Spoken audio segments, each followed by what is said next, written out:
तो केना है साथी सब अहाँ से भी वीडियो पूरा लास्ट तक देखियो तो। भारतले नेपालको जग्गा मात्र हैन, नेपालले पनि भारतको जग्गा धेरै ठाउँमा मिचेको रहेछ। अनि यो कुरा चाहिँ अस्ति भर्खरै थाहा पायो, त्यही भएर दुईटै देशले अध्ययन गरेर हामीले मिचेको छौँ, उहाँहरूले मिच्नु भएको छ, के छ त्यसलाई चाहिँ बसेर एउटा साथीको रूपमा समाधान गर्ने चाहिँ हामीले सोच राखेका छौँ। धन्यवाद। 35 वर्षमा नभएको चिज 35 मिनटमै नखोजौँ, त्यसलाई अलिअलि केही समय लाग्छ। जसको चाहिँ देशभरि कतै पनि एक दूर जग्गा पनि छैन, एक आना जग्गा पनि छैन, उहाँहरूलाई चाहिँ त्यो जग्गाको व्यवस्थापन नेपाल सरकारले गर्नुपर्छ। त्यो हाम्रो सरकारको र हाम्रो पार्टीको मान्यता हो, त्यो उहाँहरूले पाउनै पर्छ।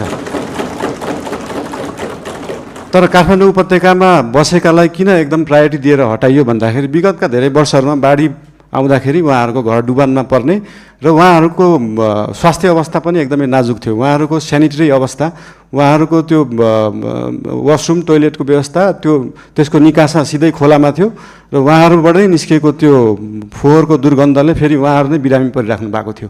त्यसले गर्दाखेरि उहाँहरू बिरामी पनि परिराख्नु भएको थियो, खोला फोहोर पनि भइरहेको थियो र त्योभन्दा सबैभन्दा ठुलो कुरा चाहिँ उहाँहरूको ज्यान जोखिममा थियो। उहाँहरूको ज्यान जोखिमबाट जोगाउने काम गरेको हो नेपाल सरकारले।